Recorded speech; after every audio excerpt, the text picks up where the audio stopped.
Spray once para gawing itim ang puting buhok forever. Napakadali na lang gawing itim ang puting buhok ngayon, pero maraming middle-aged na tao ang nagtatanong sa akin kung ano ang sikreto. Kamakailan, may balita tungkol sa isang paraan na kayang gawing itim ang puting buhok forever sa loob lamang ng 7 araw na ipinakilala ni Dr. Willie Ong. Ito ay ang Herbal Hair Blackening Spray. Ispray mo lang ito sa buhok mo at magiging shiny black ito. Iba ito sa mga hair dye na panlabas lang ang epekto. Kapag hinugasan ng ilang beses, mabilis na nawawala ang kulay at bumabalik ang puting buhok. Ang hair blackening spray na ito ay gawa sa extracts ng Fowtie at Gleditsia na tumatagos hanggang sa ugat ng buhok. Dahil dito, tumutubo ang buhok na natural na itim, shiny black mula ugat hanggang dulo.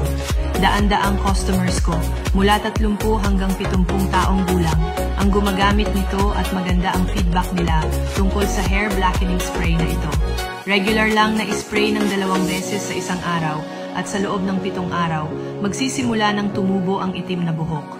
Pagkalipas ng 14 na araw, ang buhok mo ay magiging shiny black at matibay ang ugat na parang noong 22 ka pa. Ang pinakagusto ng mga customers ko dito ay hindi ito nakakairita ng anit at kayang panatilihin ang itim na kulay ng buhok ng hanggang 2 taon. Ito ang lifesaver para sa mga gustong magkaroon ng maganda at natural na itim na buhok. Dahil sobrang daming nagtatanong sa akin tungkol sa hair blackening spray na ito at hindi ko lahat ma-replyan sa oras. Kung interesado ka at gusto mong maibalik ang natural na itim mong buhok, i-click mo lang ang link na iniwan ko sa ibaba.